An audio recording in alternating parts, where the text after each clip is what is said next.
I'm Lonnell Williams of 3LWTV, and you're in Club Chit Chat. We are radio. We are you radio, the urban sound of pride. We've been having a blast this afternoon. When Miss Sophia called me, thank you for letting me sit in today, Miss Sophia.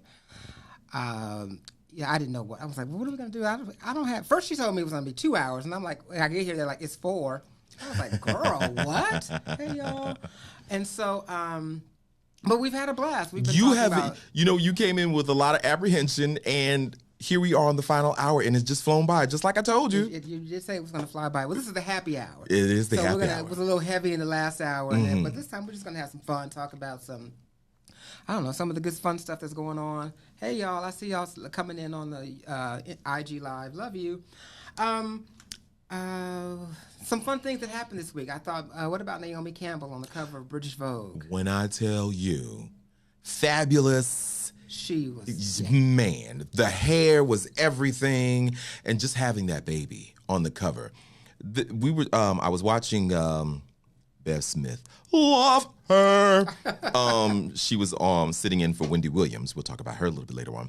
But she was talking about how now women are comfortable with not living in this paradigm of you need to have your family at 20-something or 30-something and be a certain age. You know, after 40, you're aged out of having a baby. And Brigitte Nielsen, I believe, had a baby, older. Janet Jackson had a baby, older.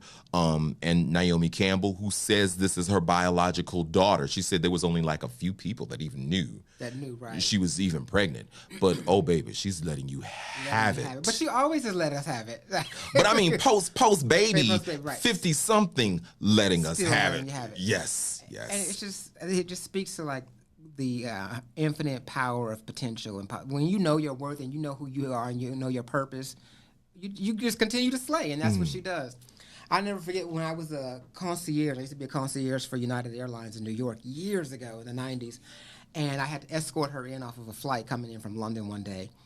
And so I had to meet her at the plane and take her down to the baggage through customs and to get her limo, and we were talking and stuff, and she was I just loved her energy and being around her. And when we got to customs, there was an African-American agent there, and he just started like going through her bags and it was so the search was so excessive and unnecessary just because he could. And it made me just think, like, this is why people fly private. but and this is probably also the reason that she threw phones at people's heads. Just saying. But I just thought, I was like, what an abuse of power. But it's not. But you really can't call it an abuse of power because technically that is his job, and he should go through people's bags if he suspects something. But of course, he didn't find anything. And then I couldn't stand there. He asked me to step away, like to the other side of the counter. When he got done, and so of course I'm from the customs hall to the limo. I'm apologizing to her for that, but it's not about it's beyond my control. But to this day, I'm still like annoyed that she had to experience that, even though, people get their bags checked all the time. But it was clear in that particular instance that it was intentional. Right. He was targeting her. Because nobody else coming off of that plane was, first class or whatever, was coming off having to experience. But then the way she handled it was? She just submitted. She let him check the bag. She was just classy about it. She didn't say thank you when he was done, though. She just grabbed her bag and we just proceeded back out to the limousine. But I just love that the way she handled it with grace. She didn't throw any. She knew better than throw a phone at a customs. And this was way before that incident. This was like in '94. But you see, he started it. It was all built. Right. She had built up energy. He didn't have to do that. Right. And it wasn't even like she had a lot of bags. Because sometimes if you have a lot of bags, then they want to go through and make sure you're not smuggling anything. But she had like a suitcase and a handbag. And I was like, that was just, shady. So... now, you talked earlier about, and we glossed over it. I allowed you to gloss over that moment, but we're going to make a circle back. Okay. You talked about working on the set of A Different World. Yes. How was that? Now, for you babies, for you little ones that don't know what A Different World is, this is a part of your history. You're going to have to go on Netflix. It's available on Netflix. I think it's on Peacock as well. Yeah. You can watch it absolutely free. But A Different World was a situation comedy that was taking place on a fictional HBCU campus. And some of our, quintessential stars at the time were a part of that cast. Now, tell us. So when I was in college, it was my favorite show, right? Mm-hmm. And I went to a couple of tapings, the first season and the second season. And again, about having vision, like we were talking about vision boarding and having a vision, I just saw myself on that set. I was like, I belong here. I want to work here. And I wrote the producer a letter and saying, I would like to intern if it would. But she wrote me back saying that they were not hiring any interns for this season. But she was so impressed with my letter that she would at least like to meet me. And I said to myself, well, if she meet me, she don't know if she about to get me a job. So I did. I went to have the meeting with her. We totally hit it off.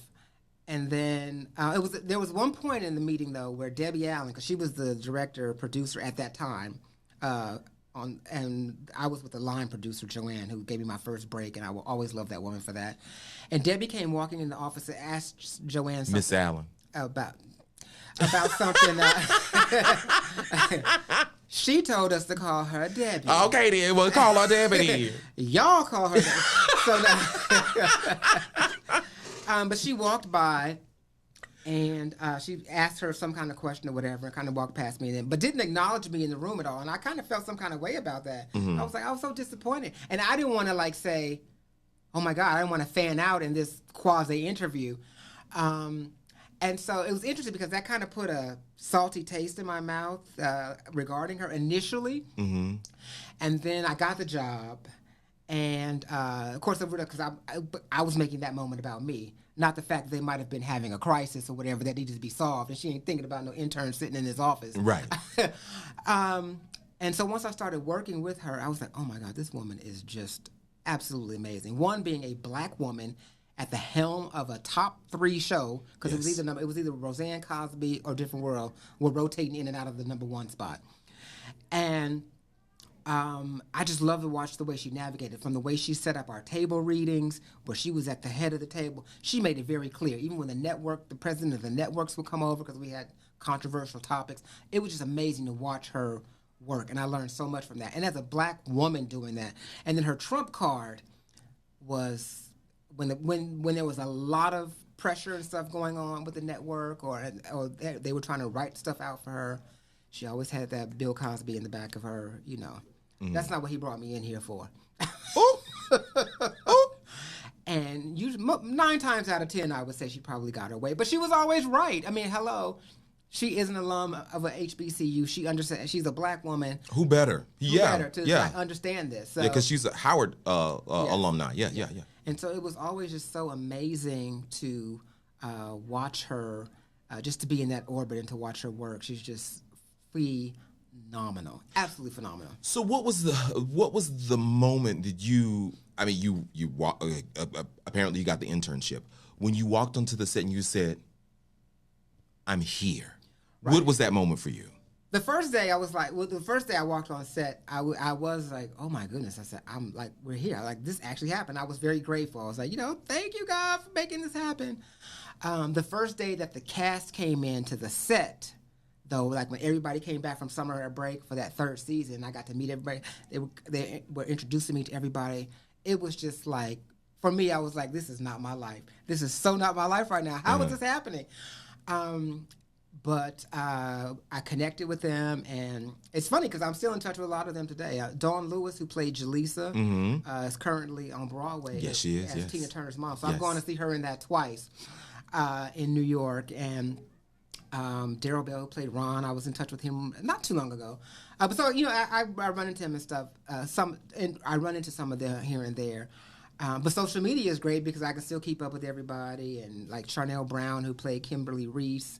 They were just like so wonderful. It was just, we knew we had something special, and I don't think anybody took it for granted even back then, because it was just a blackety black show. Even I always used to say that our set was probably the most diverse set in Hollywood. It was like at least half white and half black. It was how sets should look, right? Mm-hmm. But most shows, even black shows, mostly had white crews. But different, and we were all young, and it was just powerful and fun. And Debbie really gave us room and the encouragement to flourish. And I worked there for 3 seasons. I remember the very first day that Jada Pinkett, now Smith, came on the set, because I was the set PA. So when you come in, I was basically the liaison to the outside world. So everybody who was cleared to come on the set had to come through me. So when she reported to the set the first day, I just remember her being overwhelmed by all of this stuff. And I was like, "Hi, Jada, welcome. I'm Lonnell, and this is where the makeup is. This is where the wardrobe, and you'll be doing this, and this is your scene breakdown or whatever, and that's the stage manager who's going to take care of you." But I just remember her being like so overwhelmed by this whole process, but clearly she rose to the occasion. Of course. And then she stepped it up a notch or two more. But yeah, we had Tupac on the show. I remember meeting Lena Horne. We had In Vogue back then. Diane Carroll and Patti LaBelle. Whenever they were on the show, it was just so amazing. And Patti LaBelle, to this day, has given me one of the greatest birthday gifts ever. Oh, do go on, because I'm a fan. Please do go on. So it was my birthday, and as a PA, you were always a production assistant. You were always running around. We were always running to get birthday cakes, and somebody was always having a birthday at the show, right? So I'm always running out getting cakes and setting up these parties and celebrations, yada, yada. So it was finally my birthday, and I wasn't expecting all of that, not at all, but at least a happy birthday. But nobody was saying anything. And I was like, "Ooh, y'all are shady boots," right? And so, I mean, crew and all that stuff, because I came in before, the cast didn't come in until later. So finally,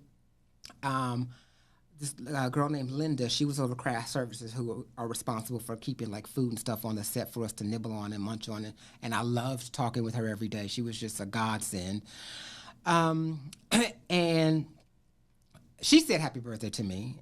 And then Miss Patty came out of the hair and makeup and was walking by to grab some grapes off the table. And we were getting ready for a show, so the audience was out in the front. And she said that it was my birthday. She said, "Oh, Miss Patty, today's his birthday." And Miss Patty turned and she said, "It's your birthday, sugar." She said, "Come here." So she comes and she grabs me. And then once the taping started, takes me to the front and says, "This is my friend Lonnell. Whenever Miss Patty comes to a different world, he always looks out for me and takes good care of me. And it's his birthday. Do you mind if I sing happy birthday to him?" Oh, my. And she just turned and held me and sang happy birthday to me. And so people were going crazy. And then after that, everybody was, "Oh, happy birthday." I'm like, "Save it. Y'all Right. I don't see none of y'all." Right. None of Wow. you. Wow. And so I would just always be treasured being held by Patti LaBelle and being serenaded on my birthday. Wow. Will always be one of the I'm going to rub your feet as you walk out. This is fucking, see, I am a Patti LaBelle fanatic. Oh, my God. And then I worked on her show Out All Night after A Different World. Yeah, I did. Fangirling. Okay. No, seriously. Out All Night was like, okay, for you young people, let me go ahead and bring you back into the history. Out All Night was a short-lived series that Patti LaBelle starred in. I believe, what's his name? That chocolate boy. Morris Chestnut. Oh, my God. And Dwayne Martin. Yes. They were both all co-stars in there, and they had all manner of people walk onto the set. You had Natalie Cole and Loretta Devine and the list. The list goes on and on and on. Her character was this former singer who is now owning a nightclub. Yes, I told you I'm a fan. I ain't playing with y'all. Chelsea, honey. But nonetheless, so that show was like when Patti LaBelle was like at the top of the game, because I think that was out. It was synonymous with her Burning album. Yes, it was that time. All right, you do know your stuff. Don't play with me. But Out All Night was the name of the show. So you worked with her there? Yes. So it got canceled in the first season. Yeah, it did. I did get a chance to work on that show, and she was just amazing. And one of the two executive producers that created the show, Andy and the Borowitzes, they also created The Fresh Prince of Bel-Air. Mm-hmm. So they did that show, and they brought in a third executive producer, Al Heyman, who was a concert promoter. He does boxing now, but back then he was a concert promoter. Huge. He was one of the biggest concert especially promoters. All the big black people. Yeah, I remember. Which is how come we were able to get all those musical guests, because Al had that leverage and that pull. Come on, Al. To bring them into the show. And it was just fun week after week. It wasn't like working. It was just fun. And then on a tape night, I loved it. And the same thing with A Different World. And even though I didn't work on The Fresh Prince of Bel-Air, I spent a lot of time on that set too, because we were all young and black, kids in Hollywood, and we were all just kind of commence on each other's sets. Like we taped Different World taped on Wednesdays, Fresh Prince taped on Fridays. So sometimes Will and the crew would come over to our show, and they all calling me, Lonnell, can you put me on the list and make sure I'm taking care of it? I say, I got you, Will. And so, we would go to their show on a Friday. I would go over to the Fresh Prince of Bel-Air on a Friday night. And then it was the same thing. Now, Out All Night was a little later, but everybody was coming through there, too, especially like when Luther Vandross was on. I'll never forget. It was like everybody. And it was actually a big aha moment for me that night because everybody that was in Black Hollywood came to see Luther. En Vogue was there, Tisha Campbell, some of the kids from A Different World, some people fresh. Everybody wanted to see Luther, right? And I just remember after the show that night, everybody's on the set after we let the audience go, and everybody's on the set, and we all mixing and mingling. People are coming, all these celebrities. Hey, Lonnell, how are you? Da, da, da, da. And you thank you for this, and we're just chatting and chatting and chatting. And I just remember at one point standing back, going, I had imposter syndrome. Like, why am I here? I don't belong. I felt like a have not in a room full of haves. Oh. And that was a big turning point for me, because I still journal. But I went home. I remember writing in my journal that night how I just felt like I just didn't belong in this space because all these people are like accomplished celebrities, and I'm just kind of not where they are. And as I was writing and doing my whole spiritual work and my meditations and stuff, it just came to me that you're in the room because you belong in the room. And fast forward. Many years later, I was at an event with Oprah Winfrey where a bunch of people were in the room, too. It was a bunch of A-listers in that room.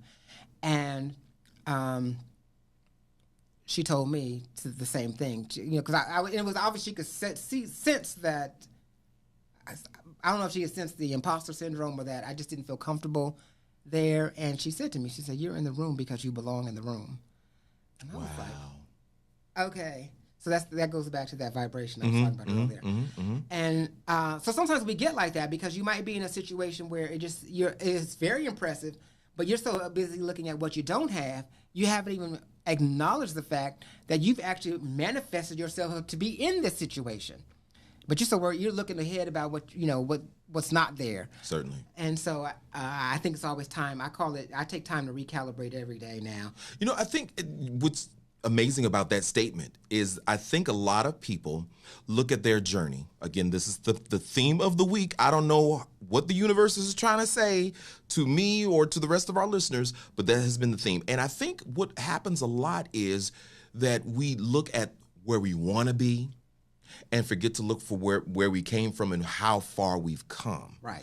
And we're looking at the finish line saying, I'm not there. I'm not this. I'm not worthy. Am I ever going to be there? And I'm not on the same level of the people I'm in the room that I want to be like. But if you take the time to look at, I was way back there, and now I'm here. I'm supposed to be at this spot. Sophia said this the other day. I am exactly where I'm supposed to be. Man, you know what? Thank you, universe, for this this show this week. You really have to take stock, and it's important to look back, right? But when you're driving a car, what do? When you change lanes? Well, you change lanes, but if you're going to change lanes, you glance over your shoulder. Right. Or you should look at your camera, but sometimes you should glance over your shoulder. You don't turn and just keep looking looking behind you like that. So the same thing with life. Yeah, it's okay to stop, look, and see where you're going. And it's okay to look ahead because you want to, but sometimes you've got to be in the moment. What's happening right here and right now? And what can I appreciate about this moment that can propel me into the next moment and into further greatness? So I'm a big proponent of being aware. And it's the same thing with my emotions too. If I am having a bad day or something that's really negative and draining, I allow myself to feel that emotion. But I don't want to get stuck there, right? And the same thing, when I'm on high, it's like, woo, this is wonderful, but, express some gratitude, but I always try to just get back to that level space. I allow myself to feel the high, right, and be grateful for it, but, okay, come back to earth, and just not try to get stuck in either of those extremes, because that's when you run into problems. Right. And it's a balancing act, and it's nonstop. It doesn't, it's not like you learn this and you do it one time and you've got it, you've perfected it.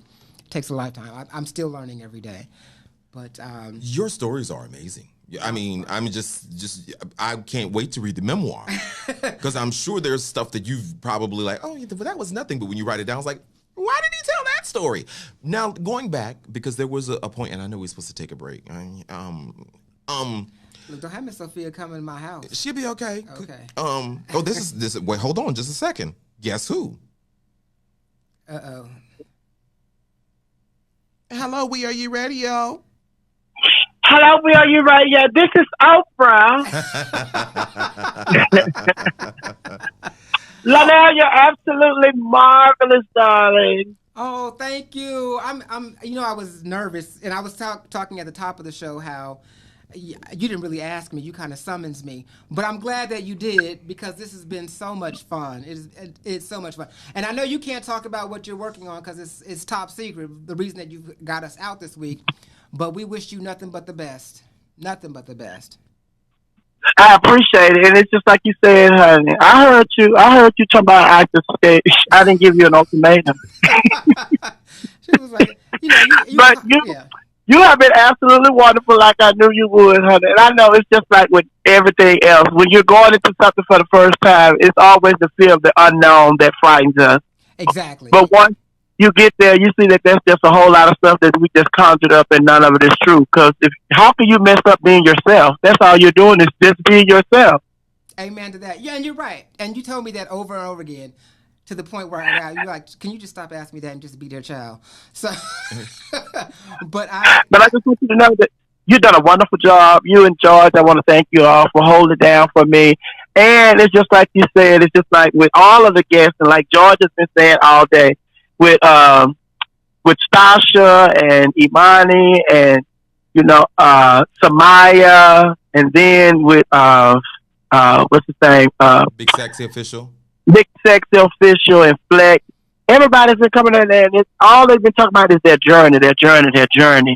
Yeah. And it's just like, just listening to you today, and then it's just like with everybody that I invited to the show, and even Big Sexy, I wanted Big Sexy to do the show by himself, him and Flex, but he was unable to do it last week, just like you, and we had to schedule for this week.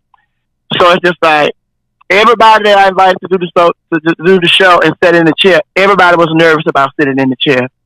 I know that nervousness because I was that person. Right. And just like with me, George gave me dates. Sophia, when you going to start? We're going to say, oh, give me another month. Give me 30 more days. So George called me and said, Sophia, your starting date is. So it's just like, I know what that pressure's like. But then when you really look at it, that's why I tell you all, be you. Don't try to do what I do. Don't try to do the birthdays if you don't want to do the birthdays. Don't try to do this. I want you to get in there and do you, because what you do is enough for the show. And before you know it, it'll be time for you to go. So it's just like, just listen to you today and think about all the guests that have sit in their chair this week and last week. I'm to the point now where it's just like, I need to carve out something where I can bring each one of them back on a weekly basis. Because y'all have outdone what I expected from you all. And then it's just like I said, each one of you all brings something different to the table. And once I discovered that, nobody can do what I do but me. If people want me, they're going to have to hire me. They can go hire somebody else to do it, but it's not going to be me. Right. So I think a lot of people, they jump on projects and they just jump to do anything, even if they feel like it's not being what they deserve monetarily. They'll do it because they don't want somebody else to do it, or they want somebody else to get the gig. And it's just like, no, when you know who you are and what you bring to the table, right. You just like, baby, okay, this is what I need. If y'all want me, this is what I need, and da-da-da. And then they don't meet my needs, then, go find somebody else. I can't do it. But eventually they're going to come back to you. So I said all that to say, even listen to the show today, I learned a lot about you that I didn't know. And you have an amazing story.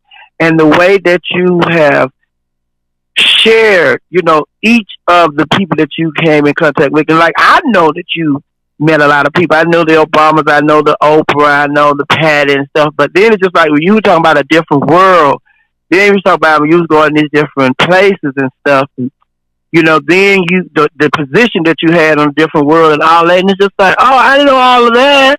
And then Patty LaBelle serenading you and all of that. And then just the introduction when you came on there.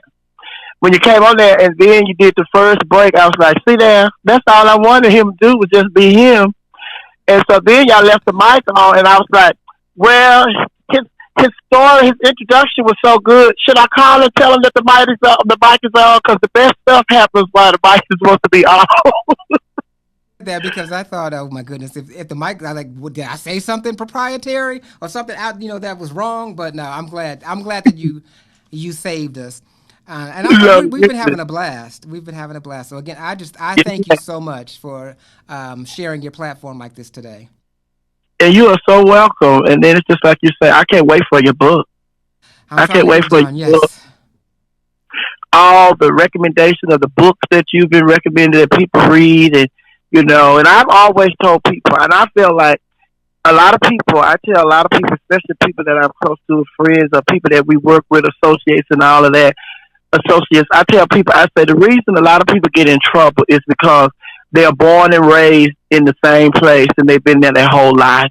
I said everything, everything. You know every corner, the cracks on the corner and everything. You need to move out of that city. You need to move around. You need to go places. And if people travel, it's just like you said, traveling is a world school. It's a lesson. If you just travel, people travel, then your life won't get so boring so quick because you're exploring different adventures and stuff. And I think that when you're born and raised in a place that you stay there your whole life, that's why people end up, doing bad things and getting in trouble and stuff.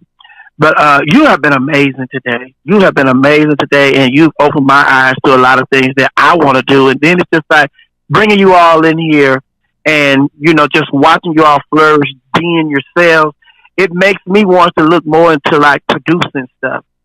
Because it's that I have an eye for talent, just like everybody else. A lot of people have an eye for talent. I have an eye for talent, and it's just like I knew when I picked the people to sit in that chair. I already knew that they would be able to do it, and it's just like the old people say, honey, just be ready. If stuff don't happen on your time, don't know that a delay is not a deny. You just be ready. You just continue to prepare to be ready.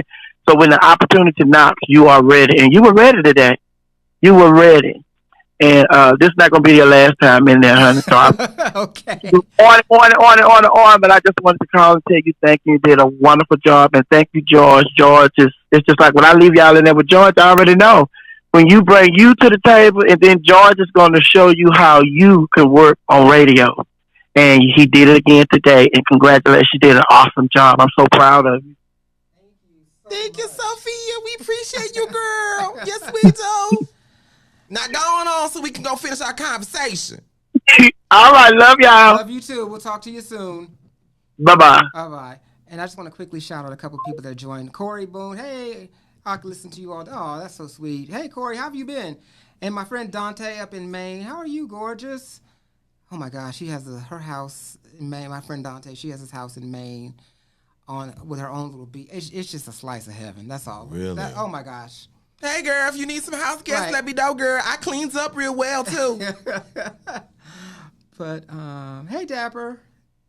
I don't have on my glasses, so I can barely read some of these. But, yes, I'm just so honored that, and DeMarco Majors. Now, I love me some DeMarco. Hey, DeMarco.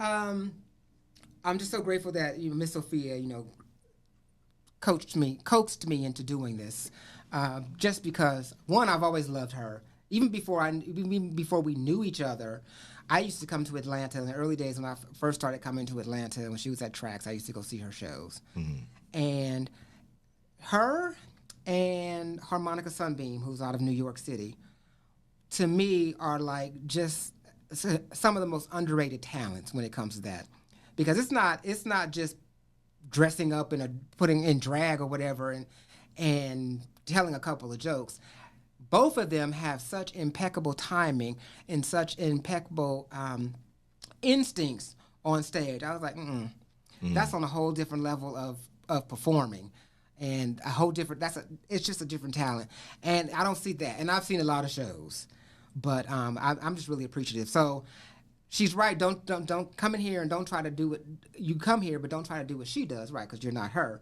But still, right. When you're sitting in for Miss Sophia, you just, it's not something you just take lightly. So that's been wonderful. So I'm really, really glad and that people are hanging in here with us and having some fun. What else did we want to talk? We talked about Naomi. Did we talk about Wendy? Didn't Wendy? Well, we talked about her off the air, but we can talk about her on the air. Well, if you haven't been keeping track of Wendy, and there's a lot to keep track of, her show has had all of these special guests in the studio, and there's a lot of stuff of where is Wendy? Why is she not saying something? What is going on? Well, as of recently, Wendy Williams is having some issues involving Wells Fargo, where most of her accounts, or at least these accounts in question, are. And apparently, there was a tiff between her and a financial advisor or someone directly attached with Wells Fargo. I think her name is Lori Schiller. Okay. They had a tete-a-tete, some disagreement, some disgruntledness. Wendy said, I don't want her attached to my accounts anymore. Give me someone else. Well, apparently, Ms. Schiller said, I think something's wrong with her. She's off her rocker. Something's not right. I think she's being exploited. Wells Fargo jumps into action and said, well, if this is the case, then we're going to lock her accounts. We don't want her to be taken advantage of. So further down the line, Wendy Williams said, look, I'm going to need my money. Because I got to pay my bills. Right. I got a child who's in college. I got a family. I got businesses. I'm going to need my money. Right. So she gets a lawyer who happens to be her former husband's lawyer, who was working for both of them, apparently, according to the story when they were together. But okay, moving forward. Now, she gets the attorney. They draw up the papers. Look, I'm going to need my money. Basically, down the line, I'm going to need my money. I'm going to need my money right now. I'm going to need my money by this date. And if y'all don't give me my money by this date, we're going to have some problems. Right. Wells Fargo said, oh, that's good, but we're going to get our lawyer and you'll deal with our lawyer. Not unlocking her accounts, not giving her access to the money. And it reminds me of this, I don't know if you guys seen it, but I think it's on Amazon Prime or Netflix, but it's called I Care a Lot. And the movie's premise is based on how people can say that an elderly person is unable to manage their own life and their finances, and they get a conservatorship. Right. A la Like Britney Spears, right. and they take over their finances. And I'm wondering if this is what Ms. Schiller is trying to do. Interesting, because you never know, especially when it's like millions of dollars on the line. Millions. Right. So everybody's got some type of motive. So it's that's very. I mean, I'm not trying to take sides. I'm not even a fan of the platform, but but I am a fan of her humanity, and I don't think I hope that they resolve that. But it does feel like they might be leaning towards trying to find someone to take over, provide a conservatorship, and manage the money. Yeah. That's such a slippery slope. The other side of that is that, and Nate Kauser, who's one of the co-hosts of our morning show, had mentioned this, and now it makes complete sense. He was saying her social media is not controlled by her. So the Wendy Williams show Instagram was not controlled by her. It's all monitored, managed. Everything that goes out goes through a system of, before it's put out. Right. And so she was not in control of her voice, because one of the things I said, where is she? Why is she not saying anything? He's like, well, she can't. She can't say anything. So now she's created this whole new Instagram. I think it's The Real Wendy Williams Online or something like that now. And the video came out where she and Kevin, her son, are on the beach. Kevin Jr. are on the beach. And, she's talking and she looks lucid. And she looks, well. She, her speaking is, the same cadence. It looks like the Wendy Williams that we saw in the chair. So toward the end of this 5-minute video, she kind of alluded to the fact that that she would be returning stronger back to the Wendy Williams show. And I'm like, okay, this is what we needed, girl. Right. This we wanted. We just wanted, the what is that? The proof of life. We just wanted proof of life. That's all we wanted. That's all we wanted. So then I guess that also goes back to this whole Lori Schiller. She's being exploited. Something's wrong with her. She's not in control of her faculties. Narrative that they're putting out, and she's like, I'm here. I'm walking on the beach with my son, making a video at the football, getting ready to order some vegan food, and da da da da da. It's just, it also goes to show you how manipulative the machine is, right. is. Well, the celebrities are products. Yeah. It's just like a Snicker bar, some Tide on the shelf in the supermarket. It's just that they are humans, but they are commodities, unfortunately. And And if you aren't in control of your brand, and with a show, you're not going to. It's unlikely that you have much control. In most cases, then these are things that you become susceptible to. It just sucks. Actually, it's hard to really be talent and be on the business side of it. But you have to if you want to have something at the end of this, because they'll keep putting you out there to make them more money. It happens to musicians all the time. All the time. They just want to get on the road, sell some more records, and even though you're not going to get any money from these records, just go on the road and make a couple of dollars. Well, then when the digital age comes in, and now they want the money from the road because they're not making the money that they were making off of the album sales. So you just have to understand what you're getting into if you're going to work in that industry. On the outside looking in, it's very fascinating. It's very glamorous. But on the inside looking out, not so much. Right. All right. Now, I asked you if I had your permission to ask this question when we were off the air. So we're now in the last few minutes of the show. So I'm going to ask this maybe slightly uncomfortable question. Monique, who I love. I love her too. And I'm not going to say on what side of this whole controversy I am, but I will say that once again, she was on the T.S. Madison show and she was telling her story,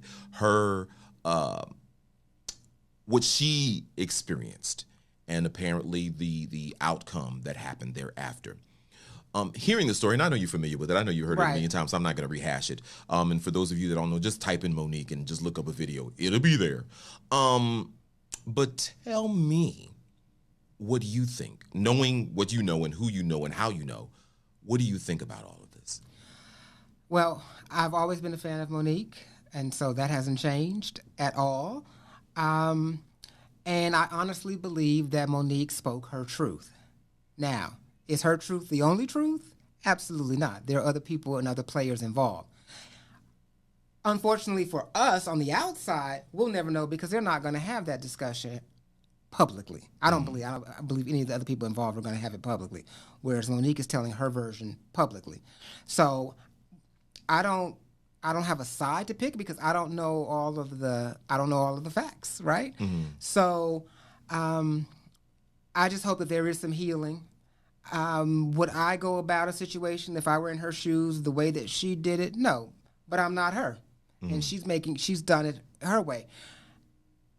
Has it cost her some stuff in her career? Absolutely. Is it irreparable? I don't believe so because she's such a raw talent. So I think she can always, if she has nothing else to lean on, she can always lean on her talent. So I just believe there's multiple sides to the story. I don't have a conclusive picture or a comprehensive picture. I have one individual involved version of everything that has happened and their opinions about it, but not everyone involved. So I don't have any judgment one way or the other for either side. Honestly, I'm just like, oh, okay, it makes for some juicy fodder and some good stuff to gossip about. But if I'm digging a little deeper and thinking critically, I don't have all of the information. I don't have all the pieces to the puzzle, so I can't. I don't really have anything more to offer on that. Now, the other side of that, and this is a conversation that I was having with Sophia too. I think on last night when we were talking about doing the show. In Hollywood, for the black actor, male and female, there is this thing: if you ask for what you want, if you know your worth, and this is outside of the Oprah, Monique situation, if you know your worth. And you say, this is what I know I'm valued at. This is what I know I deserve. And I see you giving it to those other people on the other side. Why can't I? Then they become difficult, loud, brash, rude, egocentric, a bitch. The list goes on and on and on and on. In this industry, and coming from where you're from, being on the inside, do you think that that's ever going to change? And if so, how does it? I believe things can always change. I don't know. Now the how is that's the more difficult challenge, right? Things change. They have to change, and part of that I think is exposing it, having more, just like what we were talking about earlier with history and how certain people were able to control the narrative for so long, and now with social media they can't. And the same kind of thing is happening with the Monique situation. She's able to utilize social media. Now, if there were no social media right now, how many people would be picking up this story, right? Right. Because they would probably be in cahoots with the other people, possibly, to not carry or broadcast it and control the narrative.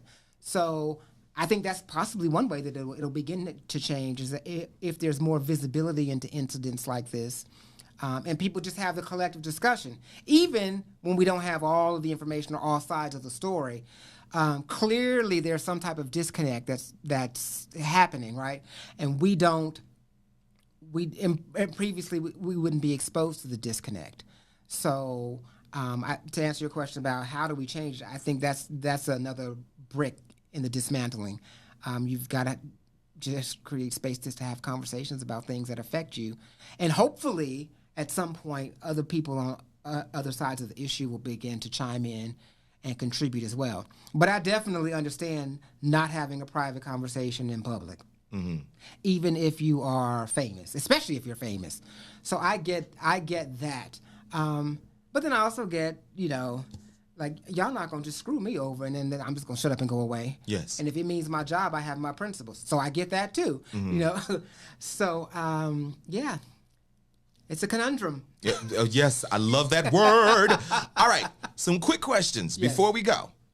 What's on your playlist right now? Lately, because I've gotten back into doing some like running every day or a few times a week. So I've been doing a lot of cardio, and I need house music, because when I run, if I hear myself breathing mentally, I think I'm tired. I know that's crazy, but if I have the music in, then I'm ready to go. So I've been listening to a lot of retro tribal house, and like Barbara Tucker, like we were just playing after that last break.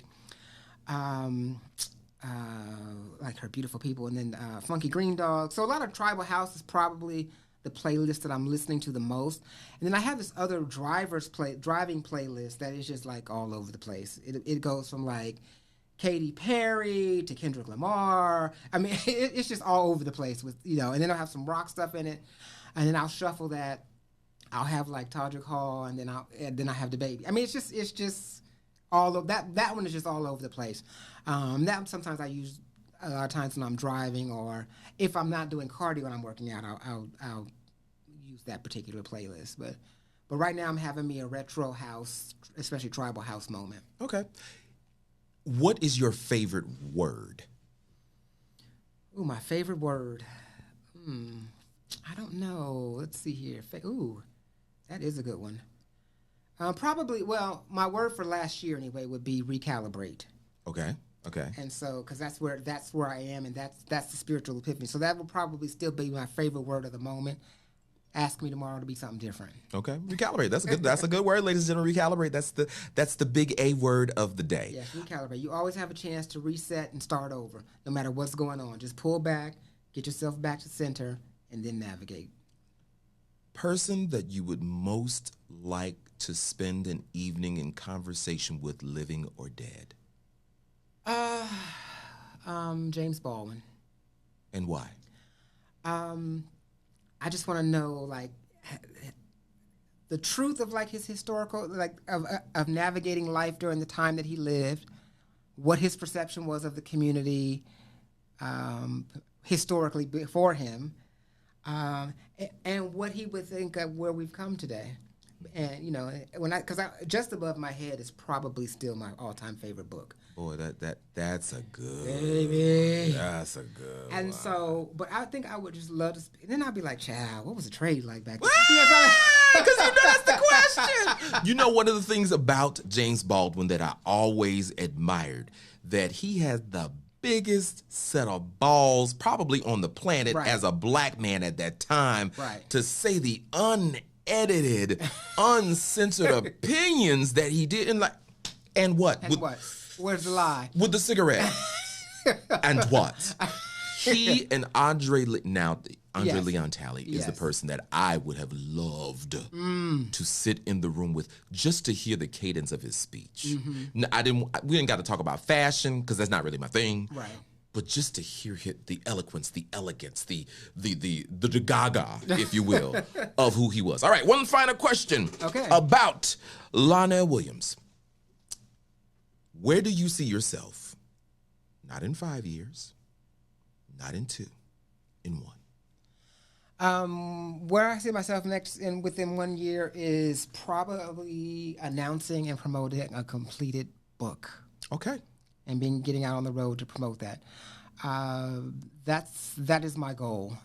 That's where I see myself. And now that I've put it out there, now I'll be pressured to. The pressure is on. To finish that. That's really where I see myself. And probably in the next year, I plan to. I want to see by this time next year at least 2, if not 3, countries that I've never visited before. Good for you. I see myself there too.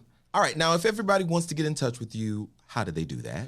I'm all things 3LWTV, Twitter, Facebook, Instagram, TikTok, also the website 3LWTV.com. If you do a search on YouTube for 3LWTV, you'll find all the videos going back for a decade or whatever, however long it's been, longer than that. But yes, I'm all things 3LWTV, and I'm pretty much on most of the platforms. Snapchat, I'm on all of the platforms pretty much. Any words you want to leave with the listeners, with your viewers, and or anybody? Just know your worth, live your life. There's the appearance of a lot of darkness out there, but what's happening is there's just a shift going on, and the world needs you. Step in, own your power, own your greatness, and know that you deserve to thrive. I like that. I like that. Well, I just want to say thank you so much, and again, shout out to Miss Sophia for making this happen. And I heard how she tried to put me to work every week. But to the entire team here at Club Chit Chat, and We Are You Radio, the urban sound of pride, I just say thank you so much for the opportunity. Y'all keep shining and always stand in your light.